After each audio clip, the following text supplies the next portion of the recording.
अस्सलामुअलैकुम स्टूडेंट्स। जैसे कि हम इनसे जो है वो प्रीवियस लेक्चर्स में चैप्टर नंबर 4 में डिस्कस कर चुके हैं कि आइडेंटिफाइड्स क्या होते हैं, वेरिएबल्स क्या होते हैं, उनकी डेटा टाइप्स जो हैं वो कौन कौन सी होती हैं, कांस्टेंट जो हैं वो सी प्रोग्रामिंग में क्या होते हैं और किस तरह से वर्क करते हैं।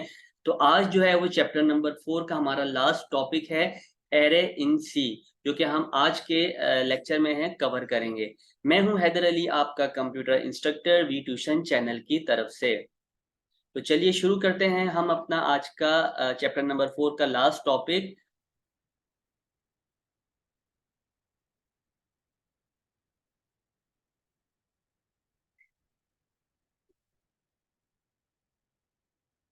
Chapter number 4 C fundamentals, lecture number 5 array in सी।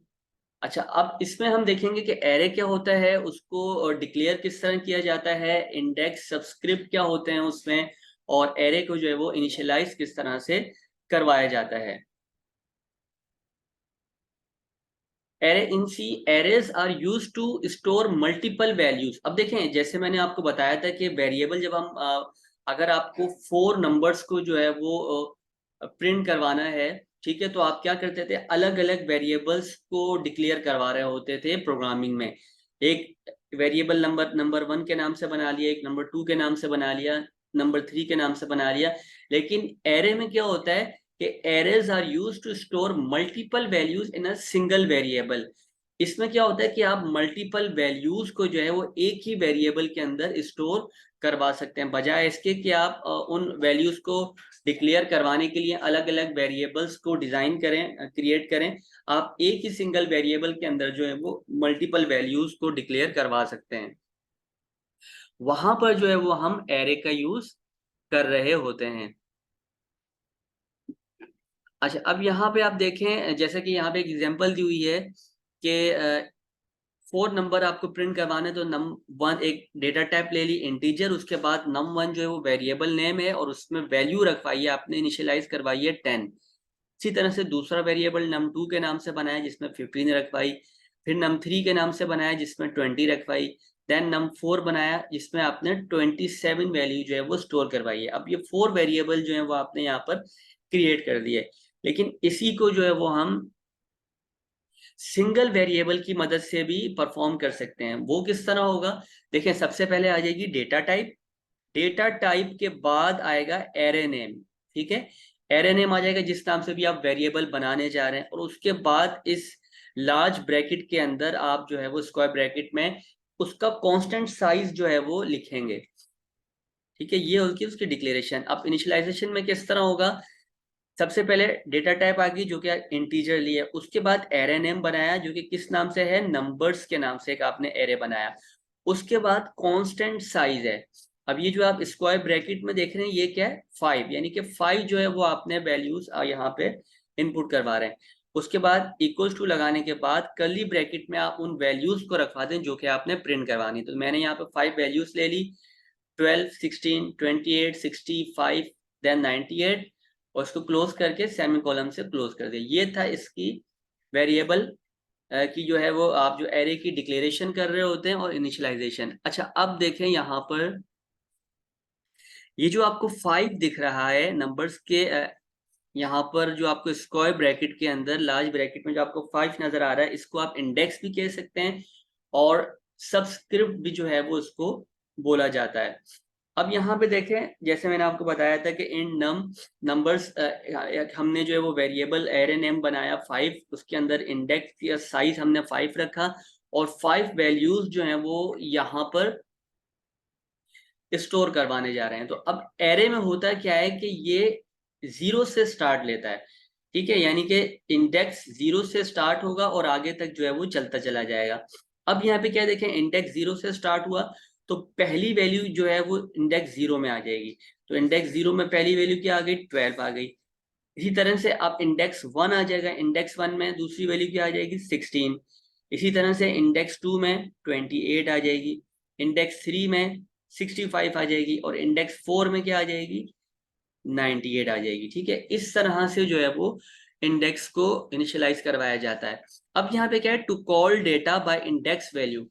अब अगर आपने कोडिंग में इन डेटा को कॉल करवाना है तो आप क्या करेंगे, print F %d, integer value है, नंबर्स, ठीक है। उसके बाद इस स्क्वायर ब्रैकेट के अंदर इंडेक्स का नंबर लिखेंगे, इंडेक्स 0 लिखेंगे तो आपके पास वैल्यू आ जाएगी 12।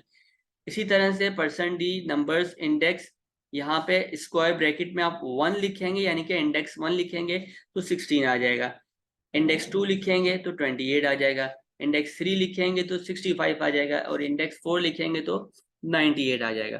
तो इस तरह से जो है वो सी में जो है वो एरे वर्क कर रहे होते हैं। इसमें इसमें हमारे पास जो है वो 1 डायमेंशन एरे भी आ जाता है, 2 डायमेंशन एरे भी आ जाता है।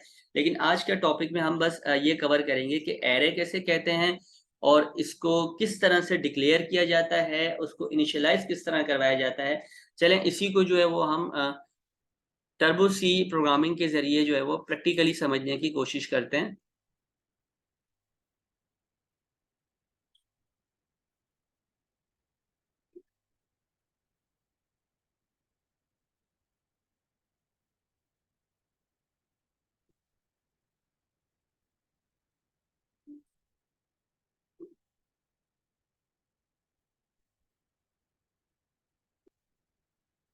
ओके, यहाँ से हम स्टार्ट लेंगे, हैश इंक्लूड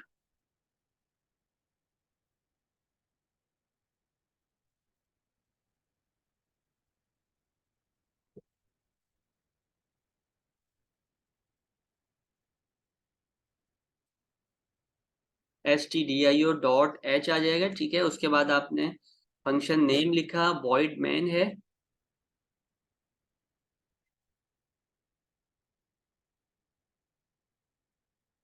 फंक्शन को स्टार्ट किया। यहाँ पर आप बॉडी फंक्शन जो है वो स्टार्ट करने जा रहे हैं क्लियर स्क्रीन से, ठीक है, क्लियर स्क्रीन। उसके बाद अब आपने क्या किया, डेटा टाइप ली इंटीजर के नाम से, और मैंने एक वेरिएबल यानी कि एरे नेम क्रिएट किया नंबर्स। अब उस नंबर्स में मैं कितने ले रहा हूँ, 5 जो है वो नंबर्स को, यहाँ पे 5 जो है उनका साइज मेंशन करवा रहा हूँ यहाँ पर। इसको क्लोज किया, इक्वल्स टू लगाया, उसके बाद कर्ली ब्रैकेट लगाई। अब यहाँ पे आप वैल्यूज इनपुट करते जाएं, एक वैल्यू ये ले ली, दूसरी आपने ले ली 34, तीसरे में 56, 4 में 78, और फिफ्थ में आपने ले ली 97। 1 2 3 4 5, ठीक है, ये 5 वैल्यूज आपके पास आ गई यहाँ पर, और सेमी कॉलम से इसको क्लोज किया। अब देखें प्रिंट एफ फंक्शन स्टार्ट, और यहाँ पे इंटीजर वैल्यू है तो आपने %d लगाना है।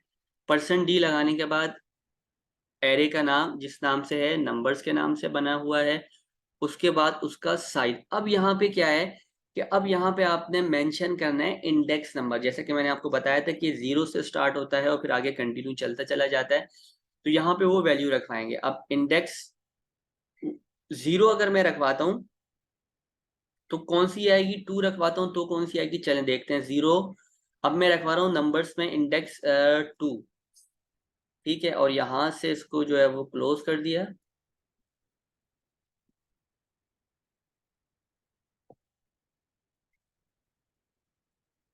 ऑल्ट F9,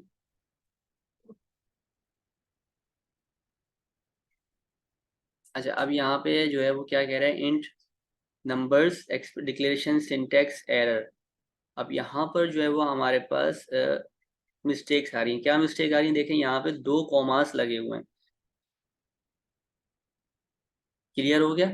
अब देखें यहाँ पे क्या है कि नंबर्स 5 लिया, अब यहाँ पे मैं प्रिंट करवाने जा रहा हूँ नंबर्स, यानी इंडेक्स नंबर कौन सा हो, 0 पर, 2 पर। तो यहाँ जैसे मैंने आपको बताया था कि 0 से इंडेक्स स्टार्ट ले रहे होते हैं, इंडेक्स 0 पे इंडेक्स 1 2 3। अब यहाँ पे 12 जो है वो इंडेक्स 0 पर पड़ा हुआ है। इसी तरह से इंडेक्स 1 पर ये है और इंडेक्स 2 पे 56 है, तो देखते हैं 56 जो है वो प्रिंट होता है। देखा, तो आपने क्या आ गया यहाँ पर, 56 जो है वो इंडेक्स 2 पे पड़ा हुआ है। तो इस तरह से जो है वो इंडेक्स के जरिए आप वेरिएबल को, एक ही सिंगल वेरिएबल के अंदर इतने सारे मल्टीपल नंबर्स को स्टोर करवा रहे होते हैं।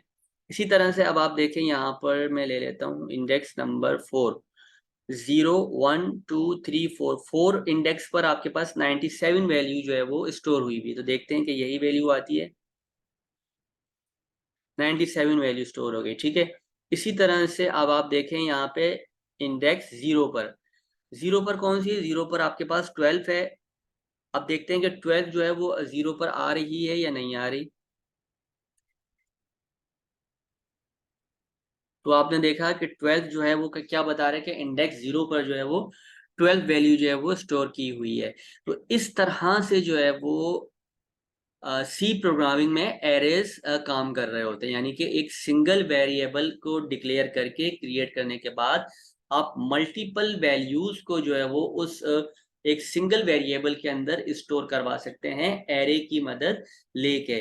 और इसमें जो है वो हम इंडेक्स 0 से स्टार्ट करते हैं और आगे तक कंटिन्यू चलते चले जाते हैं। तो जैसे मैंने आपको बताया कि हमने 5 नंबर्स लिए थे, और जो नंबर्स आप प्रिंट एफ में आगे नंबर्स के आगे इंडेक्स में लिखते जाएंगे 0 से लेके 1 2 3, तो जो उसके इंडेक्स में वैल्यू स्टोर हुई भी होगी वो आपको जो है वो डिस्प्ले स्क्रीन पर शो करवा देगा। तो ये था हमारा आज का लेक्चर, जिसमें हमने कवर किया एरे क्या होते हैं, उसको किस तरह से डिक्लेयर किया जाता है, इनिशियलाइज किस तरह करवाया जाता है, और एक प्रैक्टिकल एग्जांपल के जरिए जो है वो हमने इसको समझने की कोशिश की। तो इंशाल्लाह नेक्स्ट लेक्चर के साथ नेक्स्ट चैप्टर को स्टार्ट करेंगे। तब तक अपना बहुत सारा ख्याल रखिएगा। अल्लाह हाफिज।